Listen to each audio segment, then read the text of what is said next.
guys, welcome back to my channel. Hope you all are doing well. So today we are talking about the midlife crisis. The midlife crisis. What is the midlife crisis really all about?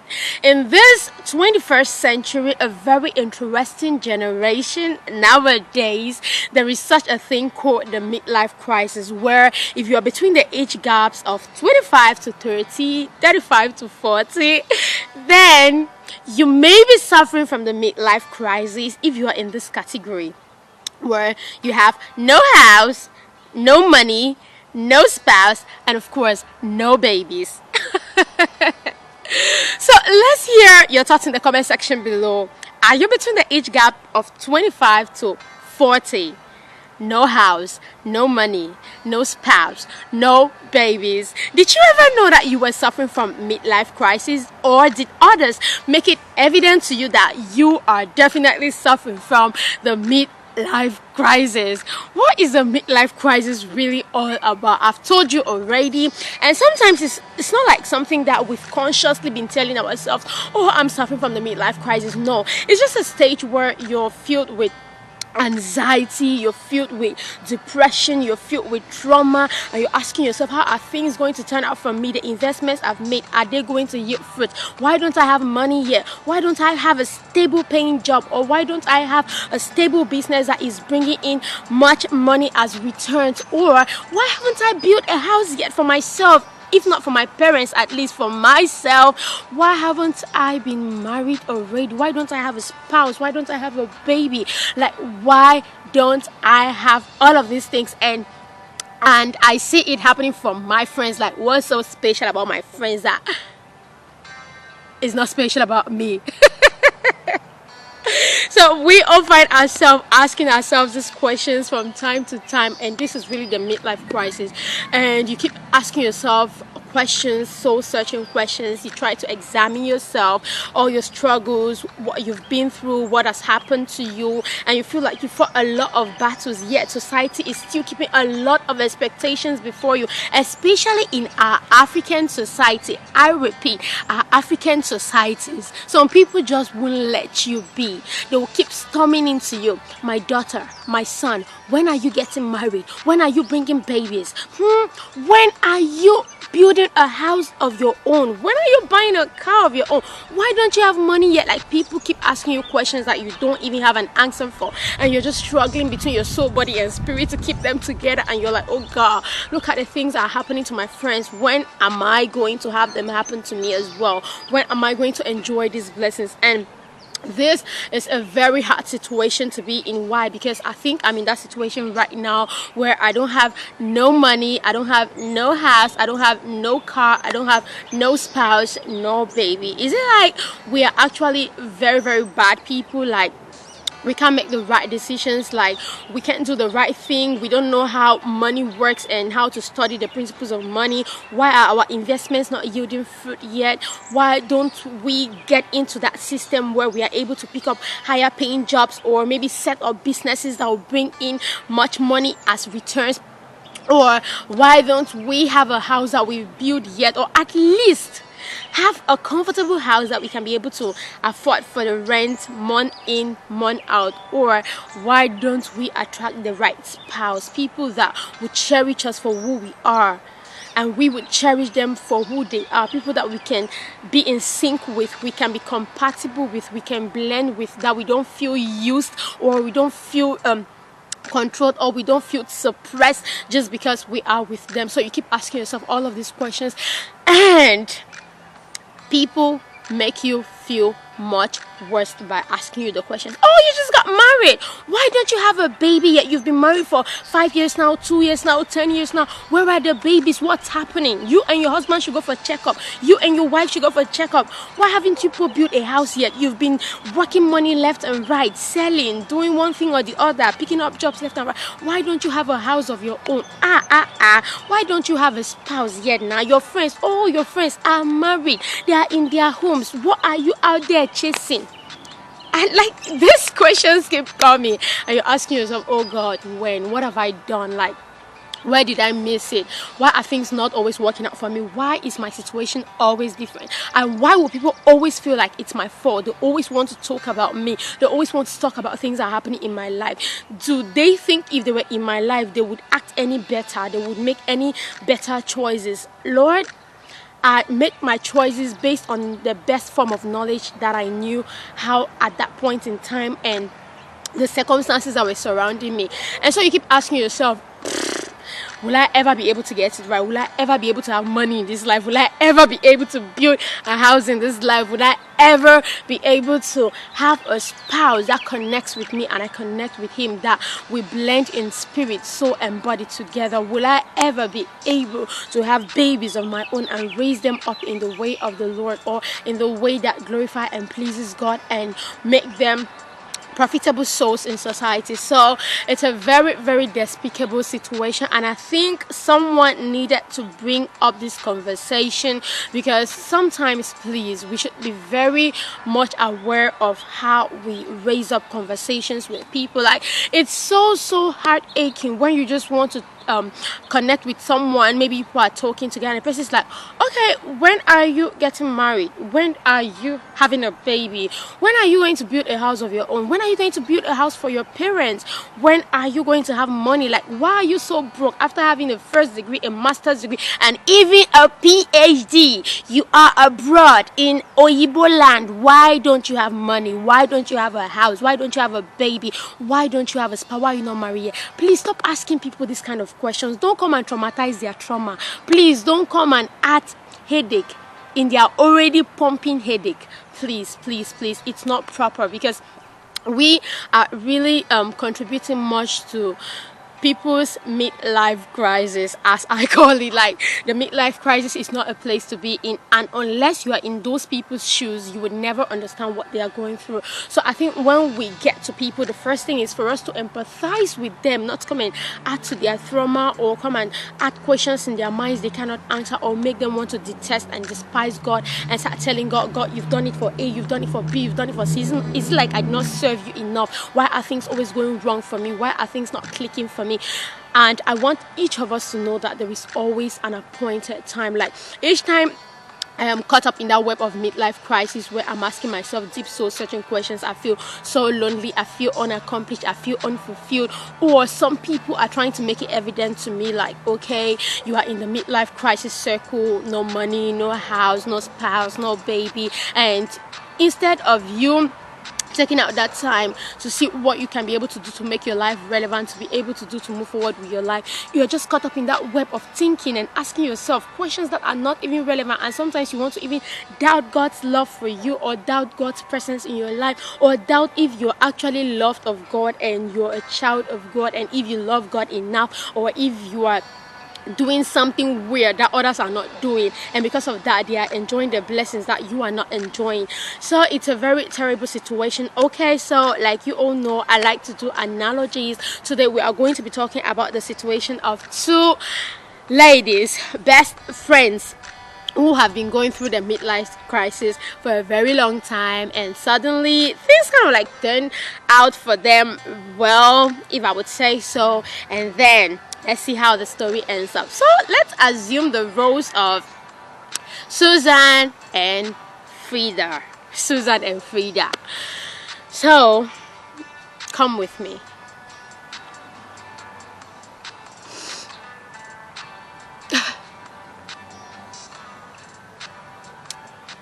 Hello, Frida. It's your sister, Susan. Okay, fine. I heard about the news as well. Oh my God, really? Okay, I'll call you back. Okay. What? Did you just hear what happened? Frida. So it's true.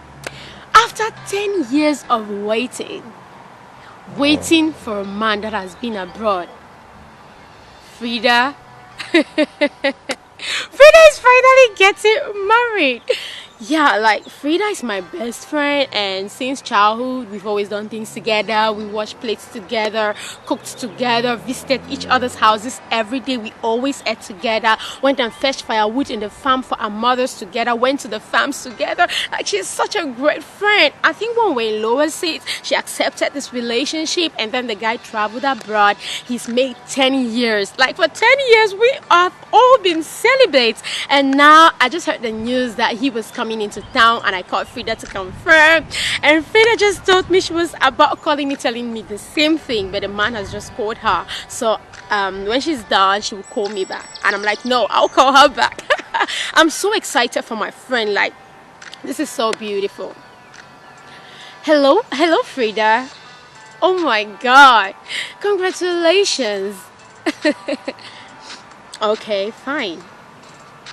No problem. It will be an honor to be your chief bridesmaid, of course. We've always been sisters, right? What are sisters for? So, Frida's wedding was the bomb. She had a very beautiful wedding. I had a great time being her maid of honor, just connecting the cooking department, the drink department, and every other department together. Like, I'm so happy for my friend. She's finally married. Whew. Thank God for my friend. I wish her the best and nothing less. Fast forward. Okay. So 5 years later, here I am. I'm trying to call Frida to tell her the good news. What's the good news? I am finally getting married. But why am I really excited? I think it's because in our African culture, they've made it evident to us that as girls, if you're not yet married, you don't have value. So I'm really happy because my friend was married 5 years ago, and now I'm getting married. Let me call her and tell her the good news. Of course, let me tell her. Hello. Yes, Frida. Of course. Yes. I'm getting married to the love of my life. I know.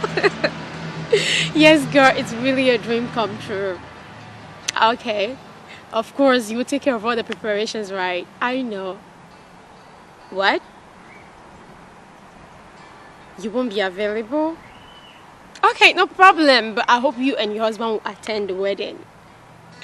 Thank you so much, Susan. I love you. Thank you. Thank you.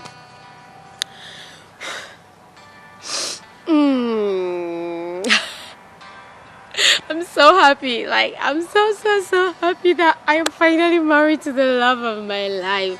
Like, Joe is really an amazing person. I'm so grateful to God for him. And I thank God that we are finally together. Oh my God. Like, what?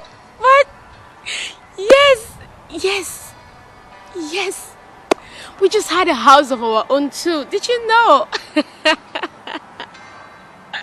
A house of our own. This is beautiful. I'm so proud of my husband. Like, it's been a very long walk, and I'm thankful to God that we now have a house. We now have a car too in our house, and of course, I think our marriage is blissful.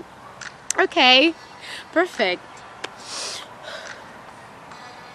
Oh, poor Miss Susan. I've been married for 5 years now. 5 years. 5 years. I thought my man coming back from Oyibo land, by now we should have had a house. Look at my friend Frida. Frida has a house. Even has a car to that house. Look how she's happy. What happened now? I didn't understand why Mark made that terrible decision. Now he has no money. We don't even have a house of our own yet. 5 years of marriage, no baby, no baby. Look at how my mother-in-laws are treating me. They are saying that I'm a man, that I've come to marry their son, not understanding that the problem is even with their son. We've gone to the hospital, but I cannot expose my husband, should I? I think this is family affair. It's not everything we should be saying outside. But what if we just told my mother-in-law once and for all that Mark has a problem? When he was abroad, he had an accident that had to destroy him so terribly inside, and now we can't have a baby. Will my mother-in-laws let me be? I don't have a baby. We don't have a house yet, just because of his terrible investment decision. But I cannot blame him. I'm his wife, and we are in this together. Anyways, I'm so happy for my friend Frida. Asha, I'm happy for her. I'm happy for her. Hey, hey, hey! Oh my God, like, I'm so happy in my marriage. I'm really so happy. I just can't believe how, like, just 1 year of marriage now, my husband is just the sweetest. I'm so grateful for Joe. Like, Joe really treats me well, and I'm so grateful that we have a house and a car already. I'm so sorry for my friend. I don't know what's happening with her, but I just hope she catches up as soon as possible. Meanwhile, I have a good news for my friend. I just got pregnant. I can't wait to tell her. I can't wait to tell her. Hello? Oh, darling. Oh my gosh. I'm so happy hearing from you today. Yes, I'm so happy. Guess what? Joe and I are becoming parents. I'm 3 months gone, darling. The doctors confirmed it today in the hospital, like I'm 3 months gone. I know, thank you. Thank you so much. Thank you. Okay, no problem. Hope you all are doing well. My regards to your darling husband, Mac. Okay. Yeah, I'll say hi to Joe for you. Oh. I'm so happy. Like, 5 years ago, things were so terrible. 10 years ago, so terrible. But within a year, I can't believe that I had a husband, I had a house, a car, and then now a baby. Oh my God. No more midlife crisis. Check it out. Check it out. This is so beautiful. This is so beautiful. But wait, what's happening? What's happening with my best friend? Like, recently, I've been the one always calling her. She used to call me once in a while. I know she's an introvert. I don't want to extrapolate things. But let me just try again. Let me call her. Hello? What? My sister? This is your best friend calling.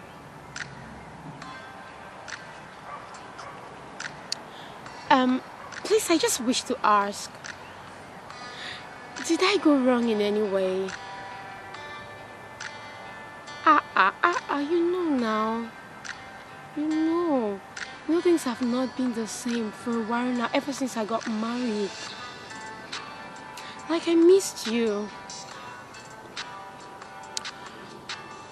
No, that's not what I mean. What I meant is there any way in which I've offended you? I'm willing to apologize. You know, you've always been my sister. Even before I met my husband, Joe, you've always been the one.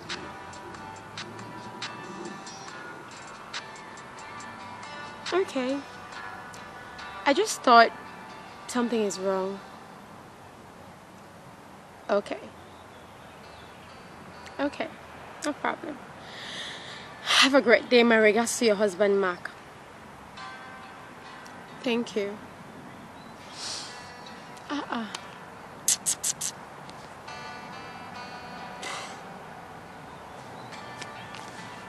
But what's happening to my best friend?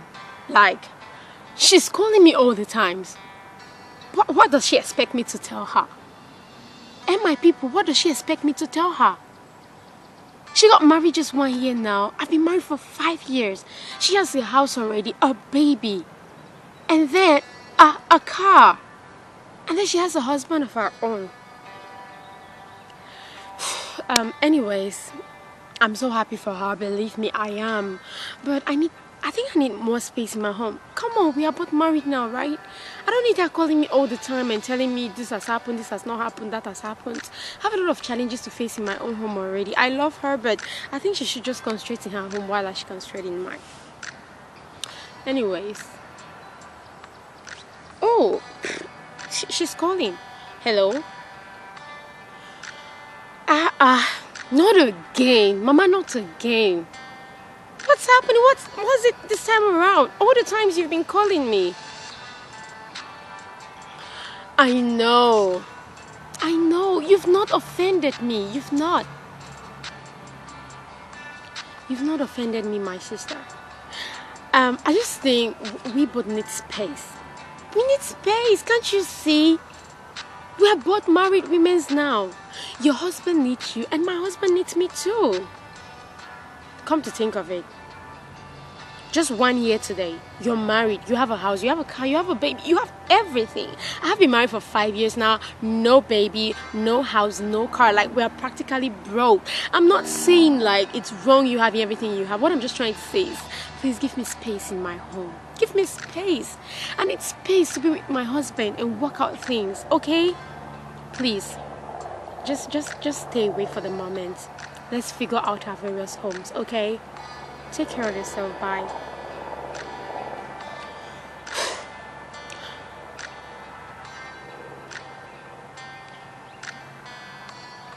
So, ladies and gentlemen, the best friends, Frida and Susan. What's happening? Like, what happened?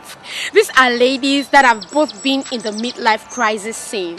Eventually, they got married at different time spans. Yet, marriage was not enough. One is married, no house, no car, no baby. The other one got married later, a house, a car, a baby. What's wrong? Like, life is fulfilling at different stages to different people in different ways. And we all don't have to expect having the same things in life at the same time. So please, let's let people be. Let's show them love. Let's be kind-hearted. Let's be empathetic. We should stop giving people unrealistic expectations, putting them under pressure to rush. Okay, now marriage. Oh, they're excited. They finally got married. Before you want to know, society is putting pressure. Have a house. And before you know, they are all disgruntled in their marriages because they have no house. If you have no house, at least you have a marriage. Be grateful to God and be happy for it. Look at what is happening to this other best friend. She has nothing and she's disgruntled because she feels her friend has everything and she doesn't have it. So will she ever be satisfied in life?